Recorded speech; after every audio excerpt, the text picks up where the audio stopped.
فيجعلها الله هباء منثورا. قالوا صفهم لنا وجلهم لنا يا رسول الله.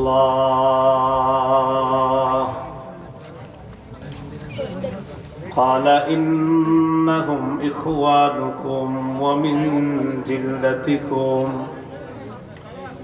يأخذون بالليل كما تأخذون حتى إذا خلوا بمحارم الله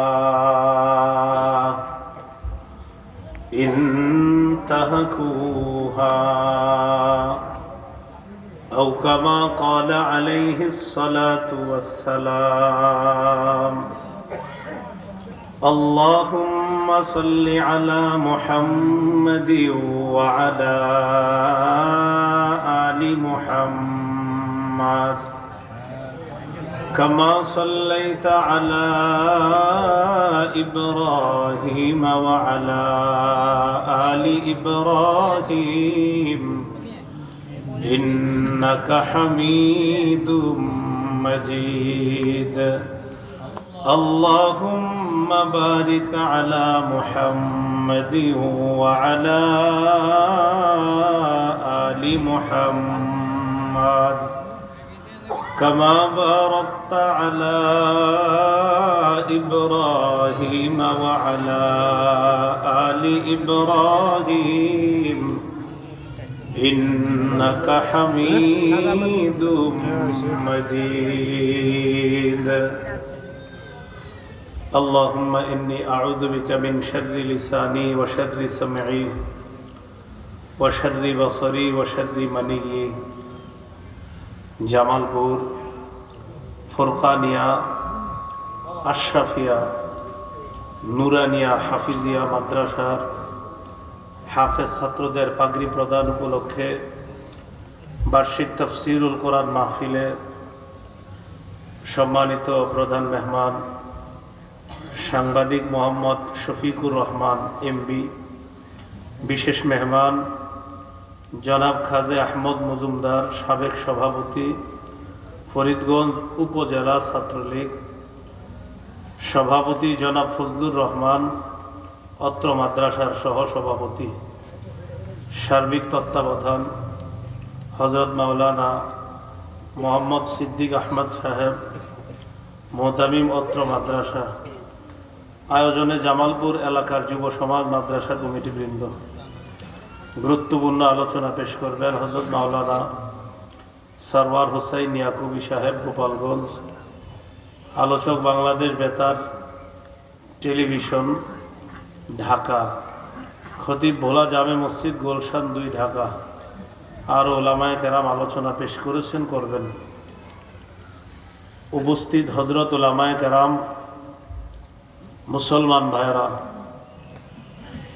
মাইকের আওয়াজ যদ্দূর যাচ্ছে বিভিন্ন ঘর বাড়ি বাসা বাড়িতে অবস্থানরতা শ্রদ্ধা মা বোনেরা, আল্লাহ পাক রব্বুল আলামিনের দরবারে শুকরিয়া আদায় করছি আল্লাহ আমাদেরকে এই তাফসীরুল কোরআন মাহফিলে উপস্থিত হওয়ার তৌফিক দান করেছেন বলে আলহামদুলিল্লাহ। আমি আপনাদের সামনে সূরা নাহলের 92 নম্বর আয়াতে কারিমা তেলাওয়াত করলাম। রাসূলুল্লাহ সাল্লাল্লাহু আলাইহি সাল্লামের একটি হাদিস পেশ করলাম।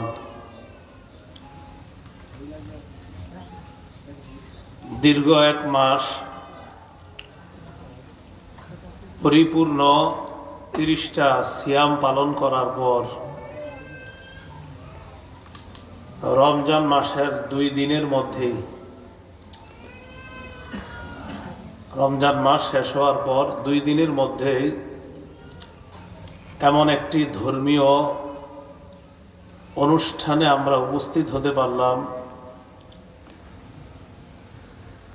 তো রমজান মাসে আমরা আল্লাহ পাক রব্বুল আলামিনের ফরজ বিধান পালন করেছি, কিছু অভ্যাস পরিবর্তন করেছি আমরা। এই জন্য আজকের আলোচ্য বিষয় হলো রমজান পরবর্তী করণীয়। রমজান মাস সামনে রেখে রমজানের পরের করণীয় কি হতে পারে, এই বিষয়ে 9টি কথা আমরা জানব। বাকি এই 9 কথার আগে রাখতে হবে যে আমরা রমজান কাটিয়েছি। তো রমজান পরবর্তী 9টি করণীয়। প্রথম করণীয় হলো রমজানে আমরা অন্য মাসের তুলনায় গুনাহ কম করেছি। যারা অন্য মাসে অনেক গুনাহ করে রমজানে তারাও তুলনামূলক গুনাহ কম করছে। আর যারা অন্য মাসে গুনাহ মোটামুটি করে রমজানে আরো কম করেছে গুনাহ। এই যে গুনাহ না করা, গুনাহ ছেড়ে দেওয়ার একটা অভ্যাস রমজানে আমাদের তৈরি হয়েছিল, এই অভ্যাসটা ধরে রাখার চেষ্টা করা, এটা হলো রমজান পরবর্তী প্রথম করণীয়। গুনাহ ছেড়ে দেওয়া, গুনাহ না করার এই অভ্যাস এটা চালু রাখতে হবে। আল্লাহ পাক রব্বুল আলামিন আদেশ করেছেন, ওয়াদারু যাহিরাল ইসমি ওয়া বাতিনা, জারু ছেড়ে দাও, যাহিরাল ইসমি ওয়া বাতিনা, প্রকাশ্য পাপ গোপন পাপ ছেড়ে দাও। সরাসরি আল্লাহর হুকুম, প্রকাশ্য গুনাহ গোপন গুনাহ তোমরা ছেড়ে দাও। আরেক আয়াতে আল্লাহ নিষেধ করেছেন, ওয়ালা তাকরাবুল ফাওয়াহিশা মা যাহারা মিনহা ওয়া মা বাতান, প্রকাশ্য অশ্লীলতা গোপন অশ্লীলতার কাছেও যেও না। এক আয়াতে আদেশ করলেন প্রকাশ্য পাপ গোপন পাপ ছেড়ে দাও, আরেক আয়াতে নিষেধ করে দিলেন প্রকাশ্য গুনাহ গোপন গুনাহ, প্রকাশ্য অশ্লীলতা গোপন অশ্লীলতার কাছেও যেও না। সূরা নিসার এক আয়াতে আল্লাহ বলেন, ইন তাজতানিবু কাবাইরা মা তুনহাউনা আন, যদি তোমরা কবিরা গুনাহ থেকে বেঁচে থাকো, যদি তোমরা কবিরা গুনাহ ছাড়তে পারো, কবিরা গুনাহ থেকে যদি তোমরা বেঁচে যাও, নুকাফির আনকুম সাইয়্যাতিকুম, আমি তোমাদের সগীরা গুনাহগুলো মাফ করে দিব। সুবহানাল্লাহ। ওয়া নুদখিলকুম মুদখালান কারীমা, মৃত্যুর পর তোমাদেরকে সম্মানের জায়গা জান্নাতে প্রবেশ করাবো। সুবহানাল্লাহ। সগীরা গুনাহ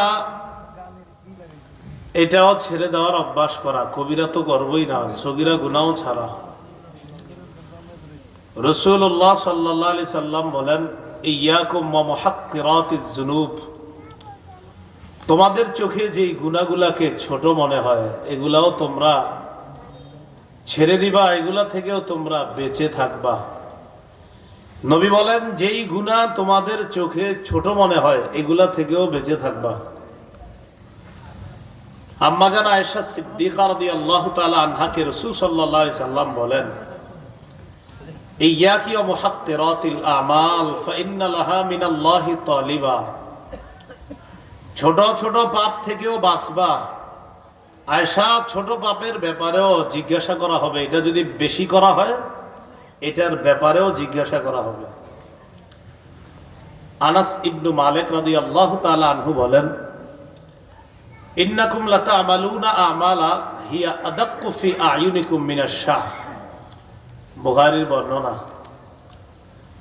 হযরত আনাস রাদিয়াল্লাহু তাআলা আনহু বলেন, তোমরা কিছু কাজ করো, তোমরা কিছু গুনাহ করো, এগুলা তোমাদের চোখে চুলের চেয়ে হালকা মনে হয় তোমাদের চোখে।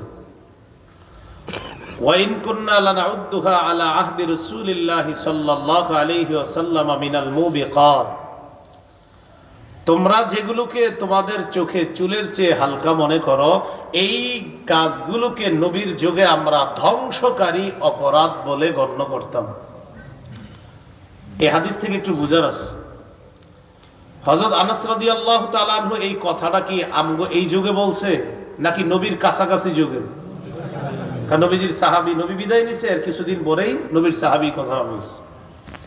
তাহলে হযরত আনাস রাদিয়াল্লাহু তাআলা আনহু তার যুগে প্রায় ১৫০০ বছর আগে তার যুগের সাথী সঙ্গীদেরকে বললেন, তোমাদের চোখে যেটা তোমরা চুলের চেয়ে হালকা অপরাধ মনে করো, নবীর যুগে এটাকে আমরা ধ্বংসকারী অপরাধ বলে গণ্য করতাম। হযরত আনাসের যুগে যদি মানুষের ওই পাপকে চুলের চেয়ে হালকা মনে হয়, অথচ তারা তো আমাদের মতো পাপ করতো না, তাহলে কোন সাহাবী এই যুগে যদি আমাদের পাপ দেখতো আমাদেরকে কি বলতো? ওই যুগে বলছে চুলের চেয়ে হালকা, তো আমাদের অবস্থাটা হইতো কি? আল্লাহ আমাদেরকে ছোট বড় সকল পাপ থেকে হেফাজত করেন, আমিন। সহিহ বুখারীর বর্ণনা ২৭৬৬, এই হাদিসের মধ্যে আসছে রাসূলুল্লাহ সাল্লাল্লাহু আলাইহি সাল্লাম বলেন, ইজতানিবুস সাবআল মুবিকাত, ৭টি ধ্বংসাত্মক অপরাধ থেকে তোমরা বাঁচো। ক্বালু ওয়া মা হুন্না ইয়া রাসূলুল্লাহ, সাহাবীগণ জিজ্ঞাসা করলেন এই ৭টি ধ্বংসাত্মক অপরাধ কি কি? নবীজি বললেন, ১ নাম্বার শিরকু বিল্লাহ, আল্লাহর সাথে শিরক করা, এটা থেকে বাঁচো। ২ নাম্বার অসসিহরু, জাদু করা, এই অপরাধ থেকে তোমরা বাঁচো। ৩ নাম্বার ওয়া কতলুন নাফসিল্লাতী হারামাল্লাহু ইল্লা বিল হক, অন্যায় ভাবে কাউকে হত্যা করা, এই অপরাধ থেকে তোমরা বাঁচো। ৪ নাম্বার আকলুর রিবা, সুদ খাওয়া, এই অপরাধ থেকে তোমরা বাঁচো। ৫ নাম্বার আকলু মালিল ইয়াতীম, এতিমের সম্পদ অন্যায়ভাবে ভক্ষণ করা, এই অপরাধ থেকে বাঁচো। ৬ নাম্বার ওয়াত্তাওয়াল্লি ইয়াউমাজ জাহফি, জিহাদের ময়দান থেকে পলায়ন করা, এই অপরাধ থেকে বাঁচো। ৭ নাম্বার ওয়া কাযফুল মুহসানাতিল মুমিনাতিল গাফিলাত, সতী সাদী মুমিন নারীর ব্যাপারে মিথ্যা অপবাদ দেওয়ার মতো অপরাধ করা থেকে বাঁচো।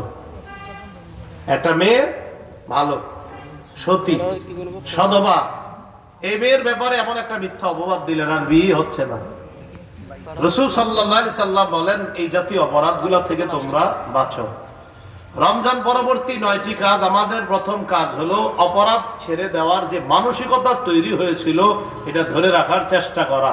আল্লাহ আমাদেরকে ছোট বড় সব ধরনের পাপ মুক্ত হয়ে যেন আমাদের জীবনটা আমরা কাটাতে পারি, আল্লাহ তৌফিক দান করেন, আমিন। এগুলো রমজান পরবর্তী প্রথম কাজ। রমজান পরবর্তী দ্বিতীয় কাজ, দেখেন রমজান মাসে আমরা তুলনামূলক আমল একটু বেশি করছি, আসলে বেশি করছি। দেখবেন রমজানের বাহিরে যারা নামাজ পড়ে না একক, তারাও রমজানে কিছু না কিছু নামাজ পড়ছে। রমজান মাসের সারা যে লোকটা মসজিদে কখনোই যাইতো না, রমজানে দেখবেন ওই লোকটা কিছু না কিছু সময় মসজিদে গিয়েছে। তাহলে বোঝা যায় রমজানের বাহিরে যারা মোটে আমলই করতো না, রমজানে এরা কিছু হলে আমল করতো। দেখবেন টুপিটা মাথায় রাখতো, তার মধ্যে একটা গাম্ভীর্যতা কাজ করছে, এবং সেও কেমন যেন একটু আপনার ভয় ভীতি কাজ করে রমজানে দেখবেন। আবার যারা রমজানের বাহিরে ইবাদত করতো তারা রমজানে ইবাদতটা আরো বাড়ায় দিচ্ছে। তাহলে কি বোঝা যায়? রমজানে আমল একটু বেশি করছি আমরা অন্য মাসের তুলনায়। এখন কথা হলো এই আমল যে করলাম, রমজানের পরে দ্বিতীয় কাজ হলো এই আমলগুলা নষ্ট না করা। যে আমলগুলা জমা করলাম এই আমলগুলাকে নষ্ট না করা। অনেক ভাইয়েরা তো আপনার 30টা রোজা রাখছে, শাওয়ালের চাঁদ দেখার সাথে সাথে বক্স আগে থেকে রেডি রাখছে। যেই মাত্র চাঁদ দেখা গেছে উনি এত সওয়াব আর এত আমল কই রাখবে, এই টেনশনে উনি শাওয়ালের চাঁদ দেখার সাথে সাথেই সব নষ্ট করে দিয়েছে। এত সওয়াব রাখবে কই? পুরা দুনিয়ারে বুঝাই দিছে, শোনেন 30টা রোজা রাখছি, এত সওয়াব রাখতে পারবো না। চারদিক পুরা একদম গরম করে ফেলছে। মানুষ অতিষ্ঠ ঈদের আগের দিন রাতে এইটা বোমা বাজি আতশবাজি আর গান বাদ্য বুঝাইতেছে ওই যে এত আমল করছি, এখন এগুলো কোথায় রাখবো? তো শিখাইতেছে সবাই রে, দেখেন রাখার জায়গা নাই তো আজকে এগুলা সব দিয়ে দিতেছে। এটা আপনাদের এলাকায় না থাকলেও বাংলাদেশে প্রচুর ঘটে। তো রমজান পরবর্তী দ্বিতীয় কাজ যে আমলগুলো আমরা করেছি রমজানে, এগুলা ধরে রাখার চেষ্টা করা। বলেন ইনশাআল্লাহ। একটা মহিলা সুতা পাকাইছে, সুতা কষ্ট করে সুতা পাকানোর পর এই পাকানো সুতাটা আবার টুকরা টুকরা করে ফেলছে। কষ্টের কি মূল্য থাকলো কোনো? এটাই আল্লাহ সূরা নাহলের 92 নম্বর আয়াতে বলেন, ওয়ালা তাকুনু কাল্লাতী নাকাদাত গাজলাহা মিন বা'দি কুওয়াতিন আনকাসা। তোমরা ওই নারীর মতো হয়ো না যেই নারী শক্তভাবে সুতা পাকানোর পর এই সুতাটা আবার টুকরা টুকরা করে ফেলে, এই নারীর মতো তোমরা হয়ো না। এর মানে কষ্ট করে আমল করলা, এখন এই আমলগুলা তোমরা নষ্ট করে দিলা, তো কষ্টের মূল্যটা কোথায় থাকলো? একজন নারী কষ্ট করে সুতা পাকাইলো, পাকানোর পর আবার টুকরা টুকরা করে ফেললো। আল্লাহ বলে এই নারীর কষ্টের যেমন কোনো মূল্য নাই, তোমরা যদি কষ্ট করে আমল করে আবার আমলগুলা নষ্ট করে দাও, তো ওই নারীর কষ্টের যেমন কোনো মূল্য থাকবে না, তোমাদেরও এই কষ্ট করে আমলের কোনো মূল্য থাকবে না। তাই আমি আল্লাহ তোমাদেরকে বলে দিলাম, ওই নারীর মতো তোমরা হও না। সূরা মুহাম্মদের 33 নম্বর আয়াত, 26 পারা, হাফিজি কোরআন মাজিদ অনুযায়ী 9 নম্বর পৃষ্ঠা আল্লাহ বলেন, ইয়া আইয়ুহাল্লাযীনা আমানু আতিউল্লাহ ওয়া আতিউর রাসূল ওয়া লা তুবতিলু আমালাকুম। হে ঈমানদারগণ, তোমরা আল্লাহর আনুগত্য করো, রাসূলের আনুগত্য করো, ওয়ালা তুবতিলু আমালাকুম। এটা একটু শিখি আমরা, বলেন ওয়ালা তুবতিলু আমালাকুম, ওয়ালা তুবতিলু আমালাকুম। বলেন তোমরা তোমাদের আমল সমূহ নষ্ট করো না। আল্লাহ বললেন, হে ঈমানদারগণ, আল্লাহর আনুগত্য করো, রাসূলের আনুগত্য করো, তোমাদের আমল সমূহ নষ্ট করে দিও না। তাহলে রমজান পরবর্তী 9টা কাজের দ্বিতীয় কাজ, যে আমলগুলা করেছি জমা, এগুলা নষ্ট করব না। তবে এখানে আবার কিছু কথা আছে, আমল নষ্ট না করা। আমল নষ্ট হয় কিভাবে? এর অনেকগুলা কারণ আছে। আজকে আমরা 11টা কারণ জানবো আমল নষ্ট হওয়ার। কয়টা কারণ? 11টা কাজ আছে, এই কাজগুলা করলে আমল নষ্ট হয়ে যায়। তাহলে শিরোনাম হবে মোট 9টা। দ্বিতীয় শিরোনাম আমার বাচ্চা দিচ্ছে, হ্যাঁ, দ্বিতীয় শিরোনাম হলো আমল নষ্ট করব না। এখান থেকে আবার জানবো আমল নষ্ট হয় 11টি কারণে। 1 নম্বর কারণ আমল নষ্ট হওয়ার, কেউ যদি আল্লাহর আয়াতকে অস্বীকার করে, তার সব ভালো কাজ শেষ হয়ে যাবে। সূরা আলী ইমরানের 21-22 নম্বর আয়াতে আল্লাহ বলেন, ইন্নাল্লাযীনা ইয়াকফুরুনা বিআয়াতিল্লাহ ويقتلون النبيين بغير حق ويقتلون الذين يأمرون بالقسط من الناس فبشرهم بعذاب أليم أولئك الذين حبطت أعمالهم في الدنيا والآخرة وما لهم من নাসিরিন। যারা আল্লাহর আয়াতকে অস্বীকার করে, যারা নবীদেরকে অন্যায়ভাবে হত্যা করে, যারা তাদেরকে হত্যা করে, যারা মানুষকে ন্যায়ের আদেশ করে, নবী আপনি তাদেরকে যন্ত্রণাদায়ক শাস্তির সুসংবাদ জানায়া দেন।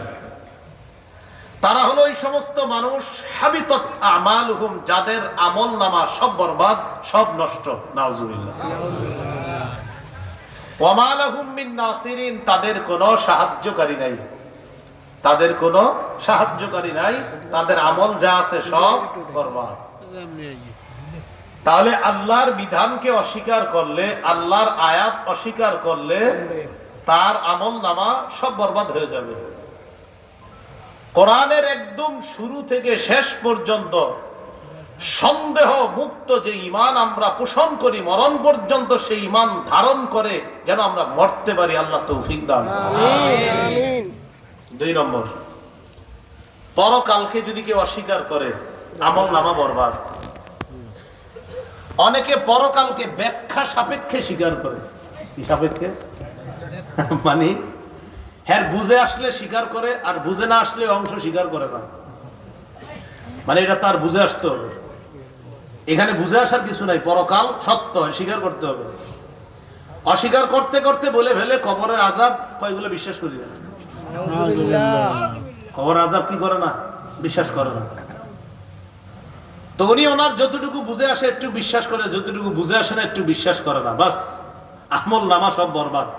নামাজ পড়ে, রোজা রাখে, হজ করে, যাকাত দেয়, ভাবসাব নিয়ে বলে পরকাল বিশ্বাস করি, বাকি এই সাইড গুলা না, এই সাইড গুলা, মানে উনি বুঝায়, উনি খুব জ্ঞানী। তো পরকালের সাক্ষাৎকে যদি কেউ অস্বীকার করে আমল নামা বরবাদ। সূরা আরাফ 147 নম্বর আয়াত।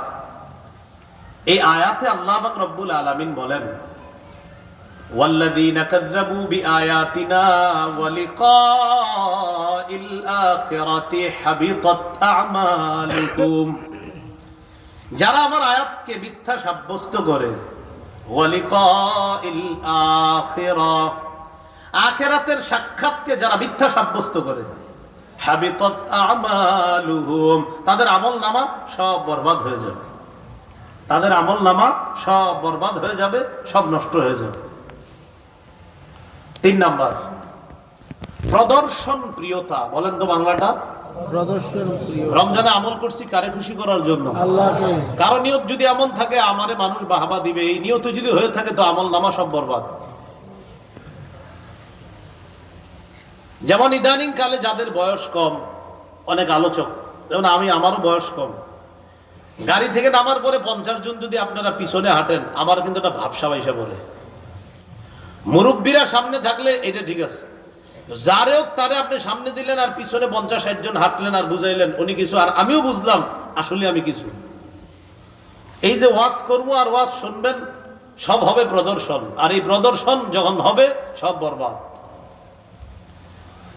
একটা হলো কোন মানুষের পিছনে অন্যরা হাঁটে কিন্তু তার উদ্দেশ্য এটা না, আরেকটা হলো তার নিয়ত এটা যে আমি একটা ভাবসাব নিয়ে মঞ্চে আসবো, আমার পিছনে 50-60 জন আসবে, এটাই নিয়ত তার যদি হয়, বাস এটা প্রদর্শন, আমল নামা যা এখানে হবে সব বরবাদ হয়ে যাবে।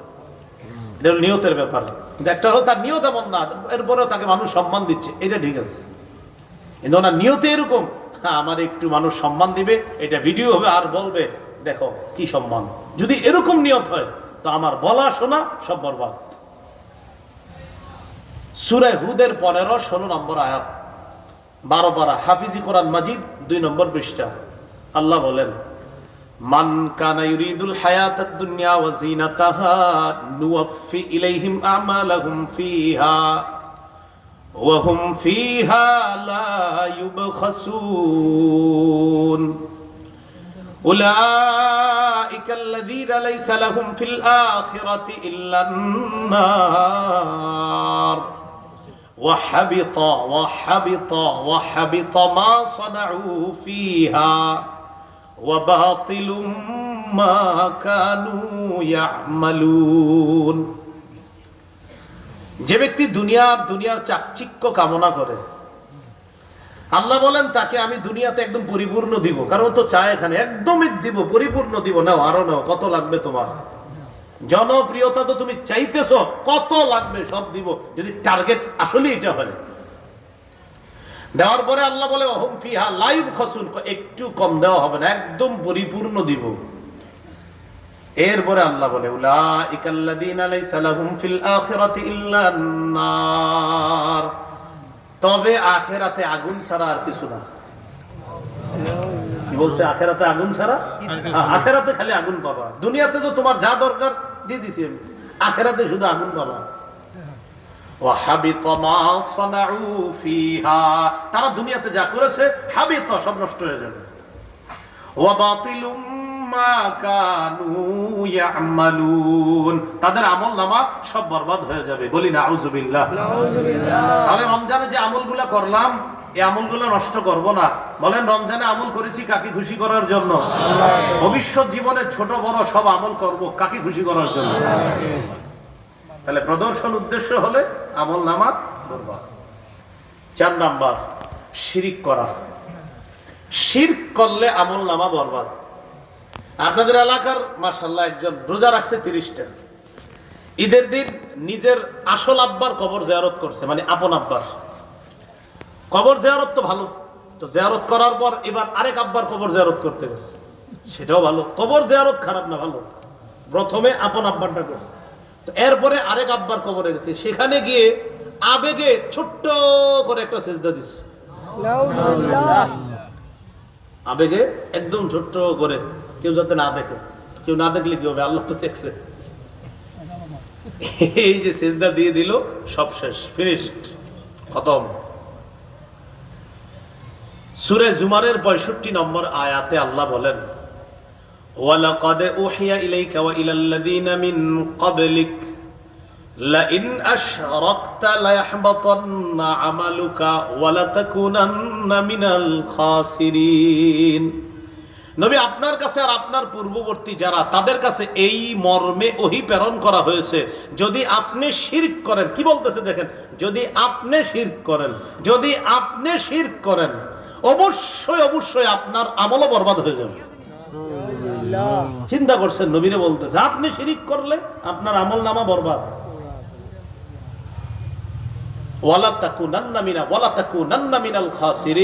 আখিরাতে ক্ষতিগ্রস্তদের অন্তর্ভুক্ত হয়ে যাবেন। নাউজুবিল্লাহ। রমজান পরবর্তী দ্বিতীয় কাজ, আমলগুলা নষ্ট করব না। আমল নষ্ট হওয়ার 11টা কারণ শুনতেছি আমরা। 4 নাম্বার কারণ শিরক করা। আমল নষ্ট হওয়ার 5 নম্বর কারণ আল্লাহর দ্বীনকে অপছন্দ করা। নাউজুবিল্লাহ, নাউজুবিল্লাহ। সূরা মুহাম্মদ 9 নম্বর আয়াতে আল্লাহ বলেন, যালিকা বিআন্নাহুম কারিহু মা আনজালাল্লাহ ফাআহবাতা আ'মালাহুম। যালিকা বিআন্নাহুম কারিহু মা আনজালাল্লাহ, তাদের পতনের কারণ হলো এই, কারিহু তারা অপছন্দ করেছে, মা আনজালাল্লাহ যে আল্লাহ নাজিল করেছে এটা তারা অপছন্দ করেছে, ফাআহবাতা আ'মালাহুম তাই আল্লাহ তাদের আমল সব নষ্ট করে দিয়েছে। সুদ হারাম, এই আয়াতটা কে নাজিল করছে? আল্লাহ।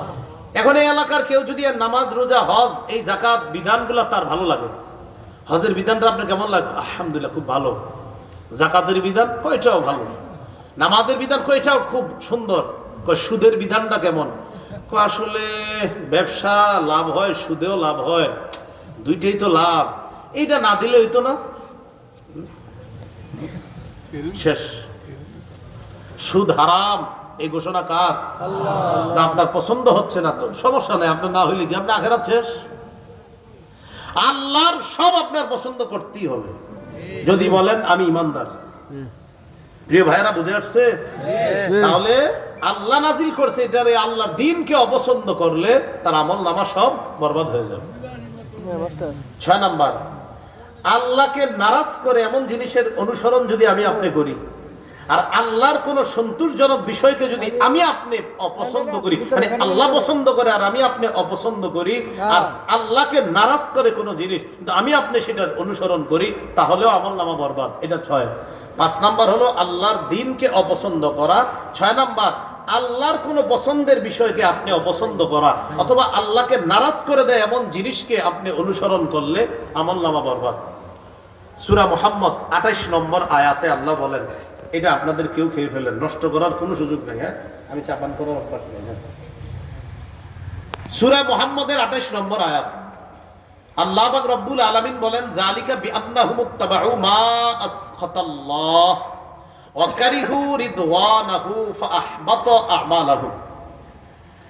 তাদের অধঃপতনের কারণ এই, তারা ইত্তাবাউ অনুসরণ করেছে, মা ওই জিনিসের, আসখাতাল্লাহ যে আল্লাহকে নারাজ করে, ওয়া কারিহু রিদওয়ানা আর আল্লাহর সন্তোষজনক বিষয়কে সে অপছন্দ করেছে, তারা অপছন্দ করেছে, ফাআহবাতা আ'মালাহুম তাই আল্লাহ তাদের আমল বরবাদ করে দিয়েছে।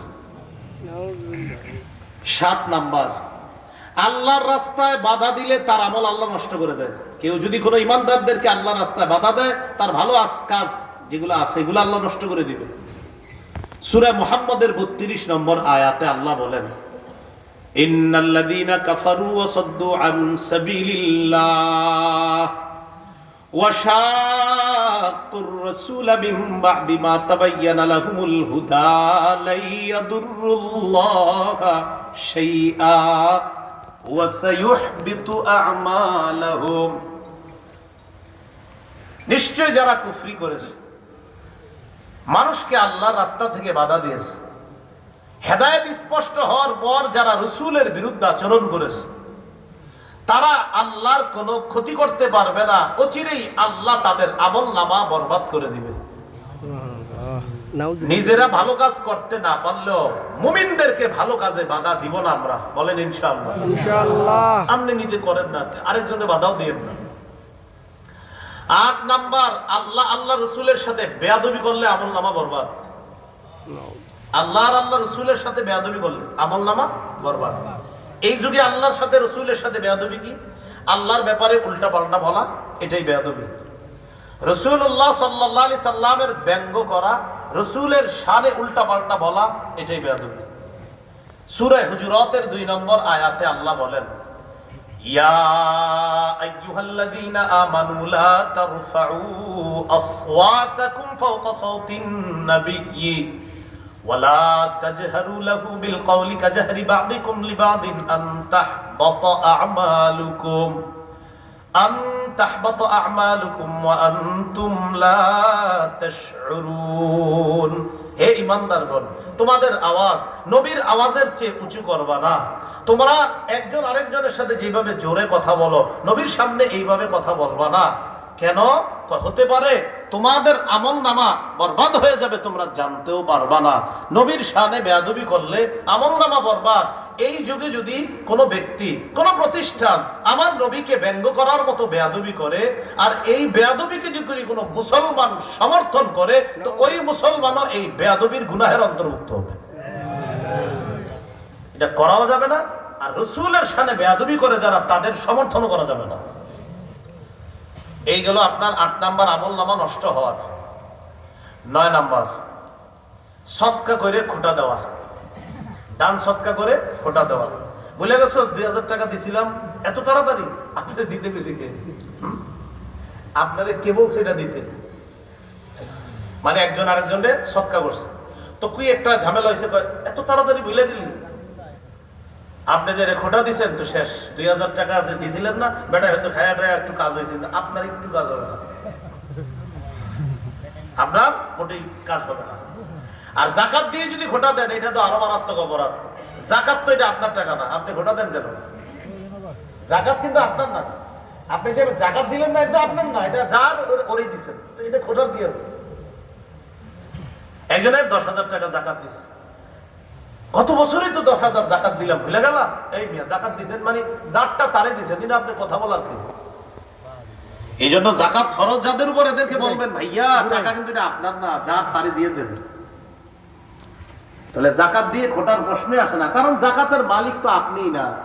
জাকাত যোগ্য যে সম্পদ আপনার কাছে আছে, এটা তো মালিক তারা। যে 8 খাত আল্লাহ বর্ণনা করে দিয়েছে কোরআনে, ব্যাখ্যা সাপেক্ষে যাদেরকে দিতে ফকিহগণ বলেছেন তাদেরকে দিতে হবে। তো এটার মালিকানা তো তাদের, যাদেরকে দেওয়ার জন্য আল্লাহ বলেছেন। এটা আপনার কাছে আল্লাহ রাখছে আপনার মালিকানায়। হ্যাঁ, এখন আপনি এটা যথাযথভাবে দিয়ে দেওয়া, এটা আপনার দায়িত্ব, কর্তব্য, কারণ এটা হক তাদের, এটা আপনার হক না। এটা তো খোটা দেওয়ার কিছু নেই। বাকি সদকা এটা ঠিক আছে, আপনার পক্ষ থেকে দিয়েছেন, এটা কিন্তু খোটা দিলে নষ্ট হয়ে যাবে। 66 নম্বর আয়াতে আল্লাহ বলেন, ইয়া আইয়ুহাল্লাযীনা আমানু লা তুবতিলু সাদাকাতিকুম বিল মান্নি ওয়াল আযা। হে ঈমানদারগণ, তোমরা তোমাদের সদকা সমূহ খোটা আর কষ্টে দেওয়ার মাধ্যমে নষ্ট করে দিও না। তাহলে দান সদকা করলে কখনো খোটা দিব না, দিয়ে দিছি আল্লাহর জন্য, বাস আল্লাহকে খুশি করার জন্য দিছি, এখানে খোটা দেওয়ার প্রশ্ন আসে নাউজুবিল্লাহ। কখনো এগুলো বলবেনও না মুখ দিয়ে। যারা দিচ্ছেন কোন একটা কারণে, তার সাথে আপনার কথা কাটাকাটি হলে আপনি খোটা দিয়ে দিলেন, না এটা করে না, অন্য কিছু বলেন, তো দানের খোটাটা দিয়ে দেন। কারণ এটার কারণে কি হইলো, যে সবটা কামাই করেছিলেন নষ্ট হয়ে গেল। 10 নম্বর, এটা আমার সাথে একটু বলেন, বলেন আল্লাহর ব্যাপারে অমূলক কথা বলা। যদি আল্লাহর সামনে অমূলক কথা বলে আমলনামা বরবাদ। যেমনটা আগে বুঝেন, আমি শপথ করে বললাম, আল্লাহ আপনাদের এলাকার অমুক গ্রামের আব্দুর রহিমকে, নির্দিষ্ট একজনকে দিয়ে বললাম, আল্লাহ আপনাদের এলাকার অমুককে মাফ করবে না, একদম দেখায় বলছে। এটা আল্লাহর ব্যাপারে অমূলক কথা, কারণ আল্লাহ কাকে মাফ করবে আর না করবে এটা তো আমি জানি না। তো আমি নির্দিষ্ট একজনে বলে ফেললাম এরে আল্লাহ মাফ করবে না, এটা আল্লাহর ব্যাপারে অমূলক কথা। সহিহ মুসলিমের বর্ণনা 2621 নম্বর হাদিস। মাদ্রাসার পাঠ্যপুস্তক অনুসারে 3033টা হবে মোট হাদিস। এই হাদিসের বর্ণনাকারী জুনদুব রাদিয়াল্লাহু তাআলা তিনি বলেন, আন্না রাসূলুল্লাহ সাল্লাল্লাহু আলাইহি সাল্লাম হাদাসা, রাসূলুল্লাহ সাল্লাল্লাহু আলাইহি সাল্লাম বলেন, আন্না রাজুলান ক্বালা, এক ব্যক্তি বলেছে, কি বলেছে? ওয়াল্লাহি লা ইয়াগফিরুল্লাহু লিফুলান, আল্লাহর কসম আল্লাহ অমুককে মাফ করবে না। এক ব্যক্তি শপথ করে বলছে, আল্লাহর কসম আল্লাহ অমুককে মাফ করবে না, এরকম বলছে এক ব্যক্তি শপথ করে। ওয়া ইন্নাল্লাহা ক্বালা, আর আল্লাহ বলে, মান যাল্লাযী ইয়াতআল্লা আলাইয়া আল্লাহ আগফিরা লিফুলান, আল্লাহ বলে তার সাহস হলো কেমনে আমার ব্যাপারে এই কথা বলার? আল্লাহ বলে তার সাহস হলো কিভাবে আমার ব্যাপারে এই কথা বলার, শপথ করে বলার এই কথা সাহস হলো কিভাবে যে আমি নাকি আমার অমুক বান্দাকে মাফ করবো না, ওর সাহসটা হইলো কেমনে এই কথা বলার? ইন্নী কদ গফারতু লিফুলান, ঠিক আছে আমি আমার ওই বান্দারে মাফ করে দিলাম। আহবাবতু আমালাকা, আরে তুমি যে আমার ব্যাপারে উল্টা বলছো, তোমার আমল শেষ করে দিলাম। আহবাবতু, নষ্ট করে দিলাম, আমালা, তোমার আমল নষ্ট করে দিলাম। তাহলে এইভাবে আলোচনা করা যায় যে ভাই এই এই এই এই শাস্তি হবে, এটা না বলা যে তোমার এই খবর আছে, এইভাবে না বলা, এইভাবে আলোচনা করা যে এই অপরাধীদের এই সাজা, ওই অপরাধের এই সাজা, এই অপরাধ যে করবে তার আখেরাতে খবর আছে, তো এইভাবে না বলা এই তোমার খবর আছে, এরকম না। তাহলে আল্লাহর ব্যাপারে অমূলক কথা বলা যাবে না। এক ব্যক্তি শপথ করে বলে যে আল্লাহ অমুককে মাফ করবে না, আল্লাহ বলে আরে ওর সাহস হলো কিভাবে আমার ব্যাপারে এই কথা শপথ করে বলার, আমি নাকি অমুককে মাফ করব না, যা আমি তাকে মাফ করে দিলাম, আর তুমি যে আমার ব্যাপারে এটা বলছো তোমার আমল নষ্ট করে দিলাম। তাহলে এগুলো 10 নম্বর কথা, আল্লাহর ব্যাপারে অমূলক কথা বলা। 11 নম্বর বলেন গোপন পাপ করা। গোপন পাপ করা, গোপন পাপ, প্রচুর গোপন পাপ, মানে খালি গোপনে পাপ করি, তওবা করে না, এটাও সমস্যা। সবার সামনে ভালো সাজে কিন্তু গোপনে শুধু পাপ করে। ইবনে মাজাহ 4245 নম্বর হাদিস। রাসূলুল্লাহ সাল্লাল্লাহু আলাইহি সাল্লাম বলেন, লা আ'লামান্না আকওয়ামান মিন উম্মতি ইয়াতুনা ইয়াওমাল কিয়ামাতি বিহাসানাতিন আমসালি জিবালি তিহামাতা বাইযা, আমি আমার উম্মতের এমন এক দলকে চিনি, জানি, যারা তিহামা এলাকার সাদা পাহাড়ের মতো আমলের পাহাড় নিয়ে কিয়ামতের মাঠে উপস্থিত হবে। তিহামা এলাকার সাদা পাহাড়ের মতো আমলের পাহাড় নিয়ে উপস্থিত হবে, তবে ফায়াজআলুহাল্লাহু হাবাআম মানসুরা, আল্লাহ তাদের এই পাহাড় পরিমাণ আমল বিক্ষিপ্ত ধূলিকণার মতো বানায়া দেবে। আমল কি পরিমাণ? পাহাড়। আল্লাহ বানায় দিবে কিসের মতো? বিক্ষিপ্ত ধূলিকণা।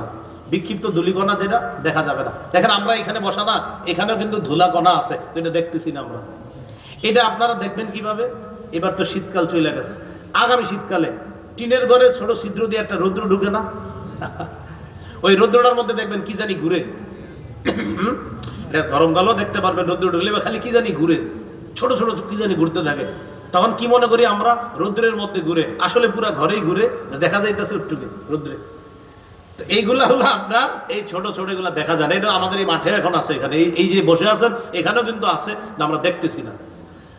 পাহাড় পরিমাণ আমলকে আল্লাহ হাবাআম মানসুরা, বিক্ষিপ্ত অদেখা বিক্ষিপ্ত ধূলিকণা বানায়া দিবে।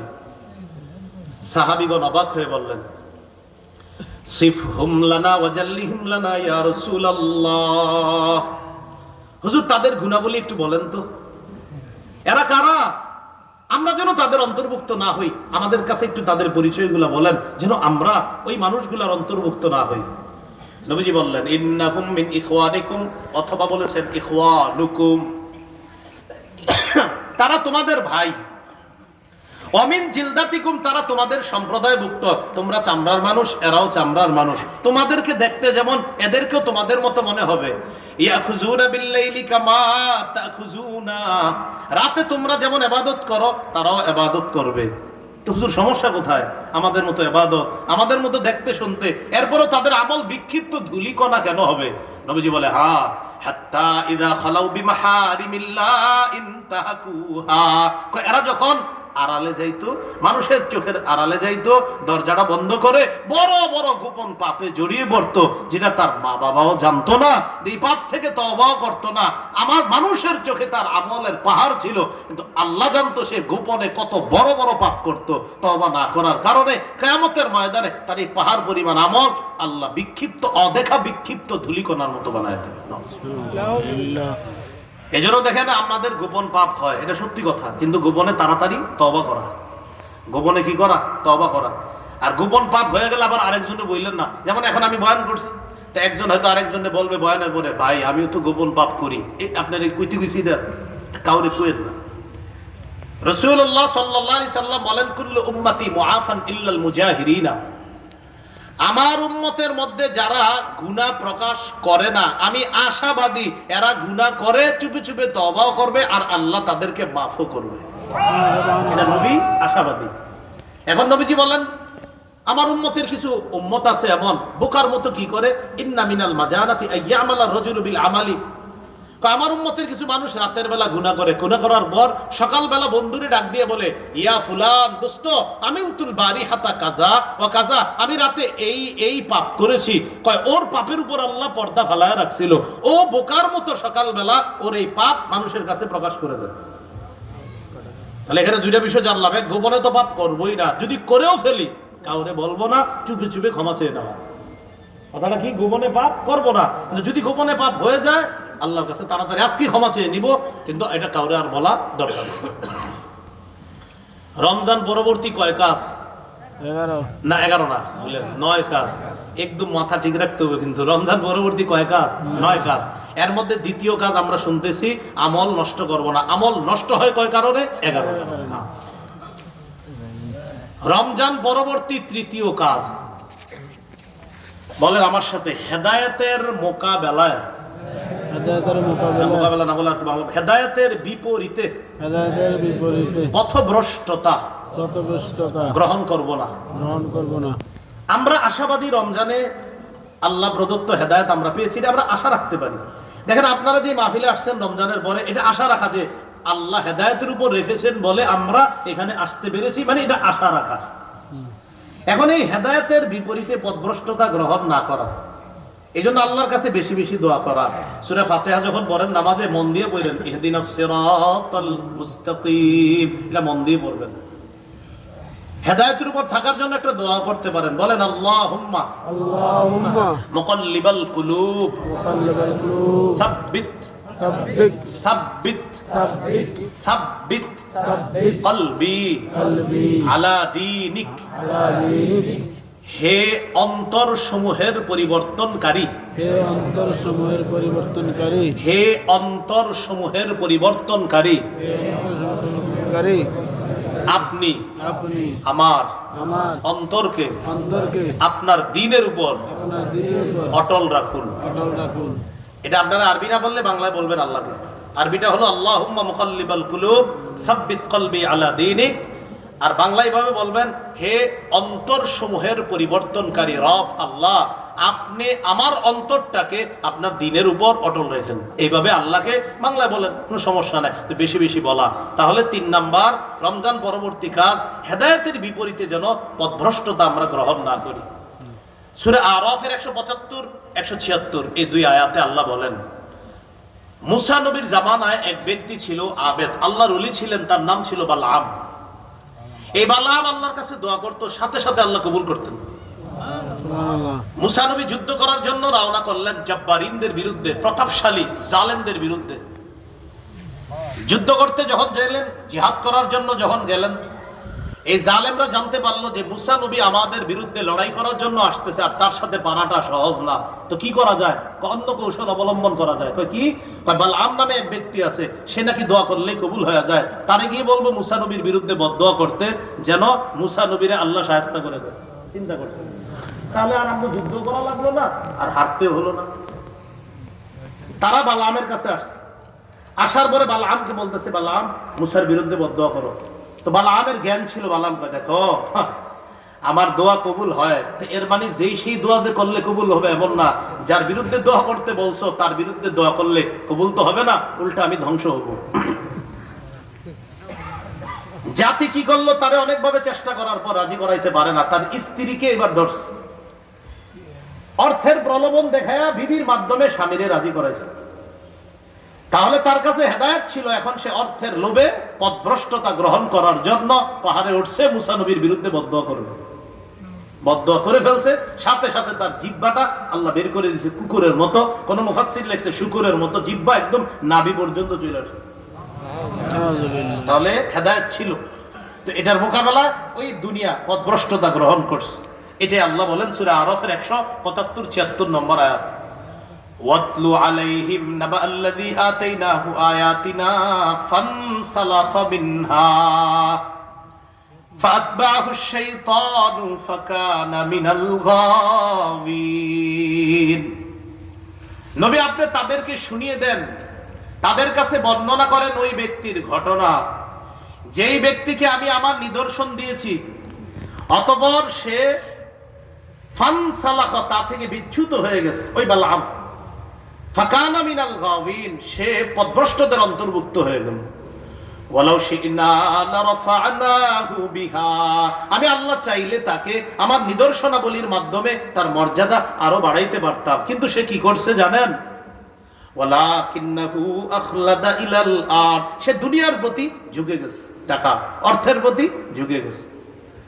ফাত্তাবা'a হাওয়া, কুপ্রবৃত্তির অনুসরণ করে মুসা নবীর বিরুদ্ধে বদদোয়া করলো। আল্লাহ বলেন ফামাসালুহু কামাসালিল কাল, তার দৃষ্টান্ত কুকুরের মতো।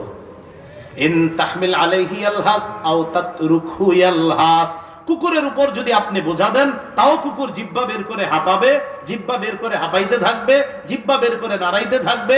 আর যদি বোঝা নাও দেন তাও কুকুর জিহ্বা বের করবে। বালাম সেই কুকুরের মতো হয়ে গেছে। তাহলে হেদায়েত ছিল কিন্তু গ্রহণ করে নাই। এটার মোকাবেলায় সে দুনিয়ার প্রতি ঝুঁকে গিয়ে পথভ্রষ্টতা গ্রহণ করেছে। প্রিয় ভাইয়ারা, আমরা এই পথভ্রষ্টতা যেন গ্রহণ না করি, হেদায়েত যেন মরণ পর্যন্ত ধরে রেখে আমি আপনি আমরা সবাই যেন জান্নাতে একসাথে ওই হেদায়েত ওয়ালা ইমানদার হয়ে যেন আমরা জান্নাতে সাক্ষাৎ করতে পারি। আল্লাহ তৌফিক দান আমিন। এটা হলো রমজান পরবর্তী তৃতীয় কাজ। রমজান পরবর্তী চতুর্থ কাজ, শয়তান থেকে সতর্ক থাকা। বলেন শয়তান থেকে আবার বলেন। সতর্ক থাকা। ও আটক ছিল 30 দিন, ওর মেজাজ খুব খারাপ। এখন এতদিন আটক, এখন ওর মেজাজ মারাত্মক খারাপ। আমি আপনাদের সামনে বয়ান করতেছি না, সে দেখতেছে, শুনতেছে এবং কইতেছে যে এই বয়ান করা কি দরকার ছিল। মেজাজ খারাপ খুব। হ্যাঁ, তো আটক ছিল, এখন এর ব্যাপারে যে বলবো আপনার তো মেজাজ পুরোই খারাপ হবে। তো আটক ছিল, এখন আটক থেকে বের হয়েছে, তো বুঝেন না মেজাজটা কতটা খারাপ আমাদের উপরে। এখন আম করে বদভ্রষ্ট করতে যাবে। আল্লাহ বলে দিয়েছেন শয়তান রে শত্রু হিসাবে গ্রহণ করো। সূরা ফাতিরের 6 নম্বর আয়াত আল্লাহ বলেন, ইন্নাশ শাইতানা লাকুম আদুউন ফাত্তাখিযুহু আদুওয়া, শয়তান তোমাদের শত্রু, তাকে শত্রু হিসাবে গ্রহণ করো। ইন্নামা ইয়াদউ হিজবাহু লিয়াকুনু মিন আসহাবিস সাঈর, শয়তান তার দলবলকে ডাকে কেন জানো? তার সাথে আমারে আপনারে সে জাহান্নামী বানাইতে চায়, তাই আমাদেরকে আহ্বান করে, তাদেরকে আহ্বান করে কেন? লিয়াকুনু, যেন আমার বান্দারা হয় মিন আসহাবিস সাঈর, তার সাথে জাহান্নামের সঙ্গী হয়, তাই তাদেরকে সে জাহান্নামের দিকে ডাকে। তো আল্লাহ আমাদেরকে বললেন শয়তান তোমাদের শত্রু, তাকে শত্রু হিসাবে গ্রহণ করো। এখন আমরা একটু দিল থেকে বলি, বলেন হে আল্লাহ, আমরা শয়তানকে শত্রু হিসাবেই গ্রহণ করলাম। শত্রু হিসাবে গ্রহণ করলাম। আল্লাহ বলছে শত্রু হিসাবে গ্রহণ করো, আমরা বললাম আল্লাহ আমরা ওরে শত্রু হিসাবে গ্রহণ করলাম, যদি ওর মেজাজ এখন খারাপ। সূরা আরাফের 27 নম্বর আয়াতে আল্লাহ বলেন, ইয়া বানি আদম লা ইফতিনান্নাকুমুশ শাইতান কামা আখরাজা আবাওয়াইকুম মিনাল জান্নাতি ইয়ানজি'ু আনহুমা লিবাসাহুমা লিউরিয়াহুমা সাওআতিহিমা ইন্নাহু ইয়ারাকুম হুয়া কাবিলুহু মিন হাইসু লা তারাউনাহুম। আল্লাহ বলেন, হে আদম সন্তান, ইবলিস যেন তোমাদেরকে বিভ্রান্ত করতে না পারে, ফিতনায় ফেলতে না পারে, যেমন তোমাদের আব্বা আম্মা আদম হাওয়া আলাইহিমাস সালাতু ওয়াস সালামকে ইবলিস জান্নাত থেকে বের করে দিয়েছে। কি করছে জানো?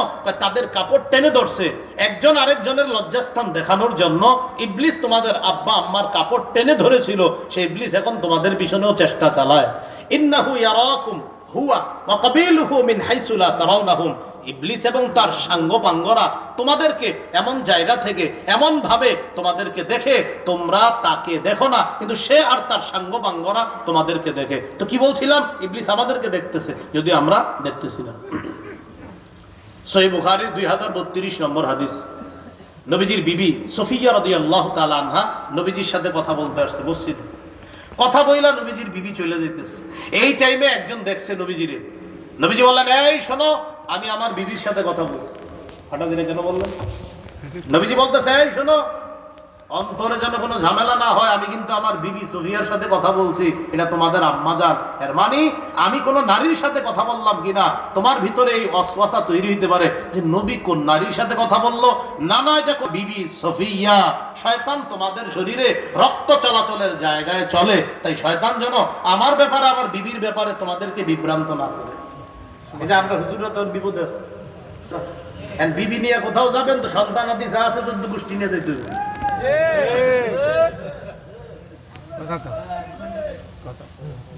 তো যাই হোক, নবীজি বলতেছে, শোনো, এটা আমার বিবি সফিয়া। এরপরে নবী বললেন, ইন্না শায়তানা ইয়াজরি মিনাল ইনসান মাজরাদ দাম। শয়তান মানুষের রক্ত চলাচলের জায়গায় চলে। সাহাবীগণ বললেন, হুজুর, আপনার রক্ত চলাচলের জায়গায় শয়তান চলে? আপনিও তো মানুষ। নবীজি বললেন, হ্যাঁ, আমার রক্ত চলাচলের জায়গাও চলার ক্ষমতা ওর আছে, তবে ওয়ালাকিন্নাল্লাহ আ'আনানি, আল্লাহ আমাকে সাহায্য করে, ফাসলাম, তাই আমি শয়তান থেকে নিরাপদ থাকি। সুবহানাল্লাহ। প্রিয় ভাইয়েরা, কি শিখলাম? ও আমাদেরকে দেখে, এমন ভাবে আমরা দেখি না। আমাদেরকে এমন জায়গা থেকে দেখে, আমরা শুধু দেখে আমাদের রক্ত চলাচলের জায়গায় ও চলতে পারে। এই জন্য বেশি বেশি আউযু বিল্লাহি মিনাশ শাইতানির রাজিম এগুলা পাঠ করা। তাহলে রমজান পরবর্তী 4 নাম্বার কাজ শয়তান থেকে সতর্ক থাকা। রমজান পরবর্তী 5 নাম্বার কাজ, রমজানে নামাজ গুরুত্ব কম ছিল না বেশি ছিল? বেশি ছিল। এই যে নামাজের একটা অভ্যাস তৈরি হয়েছে, অভ্যাসটা ধরে রাখা। 5 সূরা বাকারা 238 নম্বর আয়াতে আল্লাহ বলেন, হাফিজু আলাস সালাওয়াত, 5 ওয়াক্ত নামাজের প্রতি যত্নবান হও। ওয়াস সালাতিল উসতা, বিশেষ করে মধ্যম নামাজ, আসরের নামাজ। আসরের নামাজের প্রতিও যত্নবান হও, কারণ একদল থাকো মাঠে, আরেক দল থাকে ঘাটে। মানে একদল বাজারে যায়, আরেক দল মাঠে যায়, আরেক দল রান্নার কাজে ব্যস্ত থাকে। কি ব্যাপার, আসর বললেন না কেন? পড়ছি কোনো মতে। কি ব্যাপার, তোমরা বললেন না কেন? পড়ছি কোনো মতে। কেন? বাজারে গেছিলাম। তোমরা? খেলতে গেছি। আচ্ছা, আপনারা বললেন না কেন? রান্না করতে করতে দেরি হয়ে গেছে। কি করতে করতে? রান্না। রাসূলুল্লাহ সাল্লাল্লাহু আলাইহি ওয়াসাল্লাম বলেছেন, আবু দাউদ 413 নম্বর হাদিস, তিলকা সালাতুল মুনাফিকিন, তিলকা সালাতুল মুনাফিকিন, তিলকা সালাতুল মুনাফিকিন, ইয়াজলিসু আহাদুহুম হাত্তা ইযা সাররাতিশ শামস কামা ফানাকারা আরবা'a ওয়া লা ইয়াযকুরুল্লাহ ফিহা ইল্লা কালিলা। নবী বলেন, কিছু মানুষ আছে এমন যারা অপেক্ষা করে, পড়মু আসর, পড়মু করতে করতে সূর্য হলুদ হয়ে গেছে, ওই মুহূর্তে কোন মতে দাঁড়ায় মোরগের মতো 4টা ঠোকর মারে। নবী বলেন, এটা মুনাফিকের নামাজ, এটা মুনাফিকের নামাজ, এটা মুনাফিকের নামাজ। এই অভ্যাস এই এলাকায় না থাকলেও মানুষের মাঝে আছে, থাকলে তো চেঞ্জ করতে হবে অভ্যাস। এই হলো আপনার 5 নাম্বার ফরজ নামাজের যে অভ্যাসগুলো আমাদের হয়েছে, নামাজের প্রতি যে একটা যত্নের অভ্যাস আমাদের রমজানে ছিল, অভ্যাসটা আমরা ধরে রাখবো। বলেন ইনশাআল্লাহ। 6 নাম্বার, রমজানে কোরআন তেলাওয়াত এরকম মানুষ করেছে যারা পুরো বছর করে না, কিন্তু রমজানে করে। সারা বছর কোরআন পড়ে না, রমজানে 2 খতম, কেউ 3 খতম, 4 খতম। আবার হুজুরদের কাছে দোয়া চায়, হুজুর 2 খতম, 3 খতম, দোয়া করেন। কিন্তু ভাই, আপনি এই অভ্যাসটা সারা বছর ধরে রাখেন। এই জন্য আপনারা একটু আমার সাথে নিয়ত করে ফেলেন যে ইনশাল্লাহ প্রতিদিন কিছু না কিছু হলেও দেখে দেখে কোরআন পড়বো ইনশাল্লাহ। রমজানের অভ্যাসটা ধরে রাখবো। মুফতি ফজলুল হক আমিনী সাহেব রহমতুল্লাহ নাম শুনছেন? উনি অনেক আগের যুগের নাকি নিকট যুগের? হুজুরে এই যে ইন্তেকাল করছে, এই ইন্তেকালের আগে এই শেষ বয়সও 7 দিনে 1 খতম কোরআন পড়তেন। উনি কেমন ব্যস্ত মানুষ ছিলেন? বাংলাদেশে 10 জন সবচেয়ে ব্যস্ত আলেম যদি থাকে, 10 জন, এর মধ্যে উনি হবে একজন। ব্যস্ত, সবচেয়ে ব্যস্ত। বুঝলো ক্ষণে রাজনীতির ময়দানে, ক্ষণে আপনাদের চাঁদপুর, একটু পরে আবার বুখারীর দর্শ, একটু পরে আবার আপনার বয়ানের ময়দানে। মানে এই আপনার নির্বাচন, এই সংসদে গেছে, আপনার সংসদে গিয়ে উনি ভাষণ দিতেছে, আবার ওনার নির্বাচনী এলাকায় যাইতেছে, আবার রাতে এসে ছাত্রদেরকে বুখারী পড়াইতেছে। হাজারো ব্যস্ততার মাঝে 7 দিনে বুঝে শুনে এক খতম কোরআন পড়তেন। বুঝে শুনে, কিন্তু মানে এরকম না হুজুরের খাদেম যারা, তাদের থেকে শুনবেন। হুজুর কিছু কিছু আয়াতে লম্বা সময় অপেক্ষা করতেন, মানে লম্বা সময়, সামনে আর যায় না, লম্বা সময় অপেক্ষা করে আবার সামনের আয়াতে যাইতেন। এইভাবে 7 দিনে এক খতম। সুবহানাল্লাহ। আর মাওয়াইজে মুজাহিদে মিল্লাত হযরতের ব্যাপারে লেখা, প্রথম খণ্ডে আসছে, জেলখানায় যে 4.5 মাস ছিল, প্রতিদিন এক খতম কোরআন পড়ছে। এটা কেন বললাম? কারণ আপনাদেরকে অতীত যুগের ঘটনা শোনাইলে কোন কি এটা মনে হয় হইতে পারে, কিন্তু এটা তো অতীত যুগের না, এটা এই কিছুদিন আগের। আপনারা লালবাগ গিয়ে খুঁজবেন। তাহলে কোরআন পড়ার এই অভ্যাসটা আমরা চালু রাখবো। রমজানে কোরআন পড়তাম, এই অভ্যাসটা আমরা সারা জীবন চালু রাখবো, বলেন ইনশাআল্লাহ। কয় নাম্বার গেল? 6। রমজান পরবর্তী কাজ নাম্বার 7, কাসরাতুজ যিকরি, বেশি বেশি জিকির করা, বেশি বেশি আল্লাহ জিকির করা। সুবহানাল্লাহ, আলহামদুলিল্লাহ, লা ইলাহা ইল্লাল্লাহ, আল্লাহু আকবার। বেশি বেশি জিকির করা। আল্লাহ আদেশ করেছেন, ইয়া আইয়ুহাল্লাযীনা আমানু যকুরুল্লাহা যিকরান কাসীরা। হে ঈমানদারগণ, তোমরা বেশি বেশি আল্লাহর জিকির করো। ওয়াসাব্বিহুহু বুকরাতাও ওয়া আসীলা, সকাল সন্ধ্যায় তাসবিহ পাঠ করো। বৈশা রইছেন একা একা, বাস মুখটা চালু রাখেন, ইস্তেগফার করেন, জিকির করেন। এক হাদিসে আসছে সহিহ বুখারী 6405 নম্বর হাদিস, মান ক্বালা ফিল ইয়াউমি সুবহানাল্লাহি ওয়া বিহামদিহি মিআতা মাররা, কেউ যদি একদিনে 100 বার পড়ে সুবহানাল্লাহি ওয়া বিহামদিহি, বলেন তো কি? সুবহানাল্লাহ ওয়া বিহামদিহি, একটু কি বাস, আবার সুবহানাল্লাহ ওয়া বিহামদিহি, আবার সুবহানাল্লাহ ওয়া বিহামদিহি। আপনি এক জায়গায় বসে রয়েছেন, এটা 100 বার পড়ছেন, হুত্তাত খাতায়াহু ওয়া ইন কানাত মিসলা জাবাদিল বাহরি, সমুদ্রের ফেনা পরিমাণ গুনাহও maaf করে দাও। সুবহানাল্লাহ, 100 বার বললেন। তাহলে এটা হলো 7 নাম্বার রমজান পরবর্তী কাজ। 8 নাম্বার সুহবাতুস সলিহিন বা সুহবাতুস সাদিকিন, সত্যবাদীদের সাথে বেশি বেশি উঠা বসা করা। এলাকায় আপনারা যারা, আপনারা কি করবেন? আপনারা ইমাম সাহেব যারা আছে, এলাকার আলেম ওলামা যারা আছে, তাদের সাথে একটু বেশি সময় থাকার চেষ্টা করবেন। এমনি বেশি কথা না, এমনি হুজুর বৈশা বৈশা কিছু কথা বলতেছে, দিনই ওনার কথাটা শোনেন। উনি আপনার একটু বাজারে যাইতেছে, হুজুর কোথায় যান? বাজারে, আপনার সাথে একটু আসি, আমি যাইতে পারি? যদি অনুমতি দেয়, ঠিক আছে আসেন। আপনার উদ্দেশ্য হলো ওনার সান্নিধ্য একটু লাভ করা, গ্রহণ করা। তো এলাকায় ওলামায়ে কেরাম আছে যারা বড় বড়, তাদের সাথে সান্নিধ্য নিতে পারেন। আলেমদের সান্নিধ্য যদি গ্রহণ করেন, এটার ফায়দা কি? বুজুর্গদের সান্নিধ্য সোহবত গ্রহণ করার ফায়দা, এটা আপনাদেরকে বলে বোঝাতে পারবো না। সান্নিধ্যে যারা গিয়েছেন তারা বুঝতে পারবেন। সূরা তাওবার 119 নম্বর আয়াতে আল্লাহ বলেন, ইয়া আইয়ুহাল্লাযীনা আমানুত্তাকুল্লাহ ওয়া কুনু মা'আস সাদিকিন, হে ঈমানদারগণ, তোমরা আল্লাহকে ভয় করো, সত্যবাদীদের সাথে থাকো। এই আয়াতটা একটু বুঝেন। আল্লাহ বলেন আল্লাহকে ভয় করো, সত্যবাদীদের সাথে থাকো। এর মানে আল্লাহর ভয় এটা যদি শিখতে যাও, সত্যবাদীদের কাছে যাও। তাদের কাছে গেলে তোমার দিল সাফ হওয়ার কিছু মেডিসিন তুমি জানবা। আল্লাহওয়ালারা বলবে এই রোগগুলা দিল থেকে সরাইতে হবে।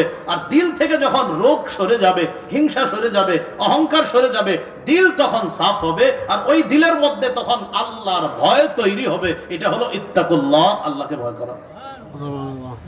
তাহলে আল্লাহকে ভয় করো, সত্যবাদীদের সাথে থাকো। তো কি বললাম? সত্যবাদীদের সাথে থাকলে আল্লাহকে ভয় করার যোগ্যতাটা, এটা আপনি বুঝতে পারবেন যে কিভাবে আল্লাহকে ভয় করতে হয়। এই গেল 8 নাম্বার। রমজান পরবর্তী কাজ 9 নম্বর, সর্বশেষ, শাওয়াল মাসের 6টি রোজা রাখা।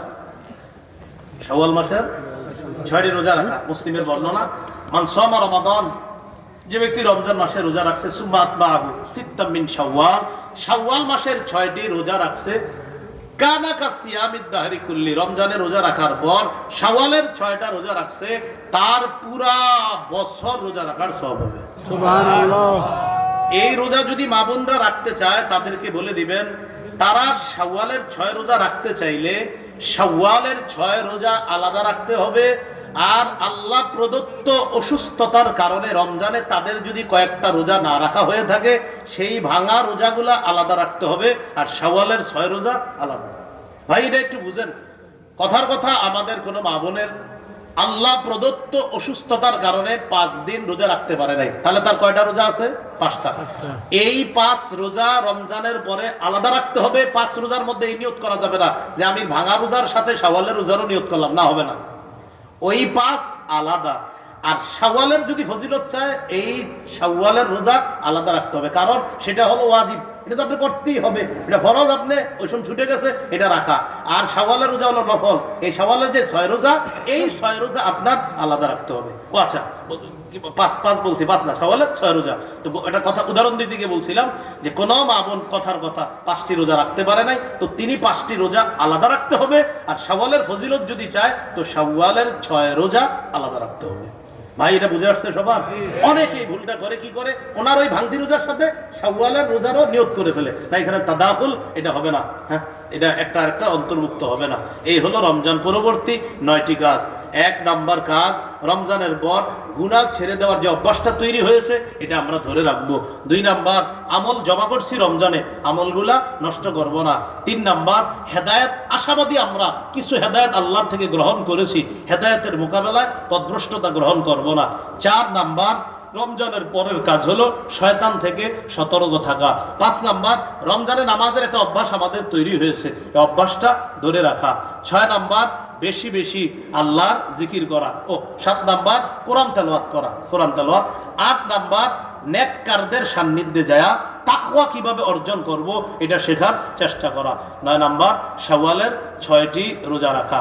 আর আমল নষ্ট করব না, এই ব্যাপারে আবার গুরুত্বপূর্ণ কিছু আলোচনা মাঝে জেনেছিলাম। আমল আমাদের নষ্ট হয় অনেক কারণে, এর মধ্যে আজকে আমরা কয়টা কারণ জানছি? 11টা। আল্লাহ আমাদের সকলকে যে কথাগুলো শুনলাম বললাম, আমরা যেন আমল করতে পারি, আল্লাহ তৌফিক দান করেন। সুবহানাল্লাহি ওয়া বিহামদিহি। সুবহানাল্লাহ ওয়া বিহামদিহি। আচ্ছা আচ্ছা, ঠিক আছে। আচ্ছা ভাই, ওই গাড়িতে আমার সংকলন করা কিতাব আছে, মিম্বরের আমানত, 1ম, 2য়, 3য়, 4র্থ খণ্ড, যাদের লাগবে আপনারা নিতে পারেন, ঘোষণা দিতে বলা হয়েছে। 1ম খণ্ড, সন্তানের 64টি অধিকার, এটা স্বামী স্ত্রী উভয় পুরো মুখস্থ করে ফেলবেন। মোহাম্মদ মনু মেয়ে, গ্রাম ফতিপুর, জেলা রামগঞ্জ, লক্ষ্মীপুর। হাফেজ মোহাম্মদ ইয়াসিন, পিতা মোহাম্মদ মনু মেয়ে, গ্রাম ফতিপুর, জেলা রামগঞ্জ, লক্ষ্মীপুর। আরেকজন হাফেজ, হাফেজ মোহাম্মদ জাহিদুল ইসলাম, পিতা মোহাম্মদ মুস্তফা কামাল, গ্রাম জামালপুর, জেলা চাঁদপুর। হাফেজ মোহাম্মদ জাহিদুল ইসলাম, পিতা মোহাম্মদ মুস্তফা কামাল, গ্রাম জামালপুর, জেলা চাঁদপুর। আল্লাহ তাআলা আমাদের এই ছাত্র ভাইদেরকে পরিপূর্ণ হাফেজ এবং আলেম হিসেবে কবুল করেন, এবং এই মাদ্রাসাকে আল্লাহ তাআলা কবুল করেন।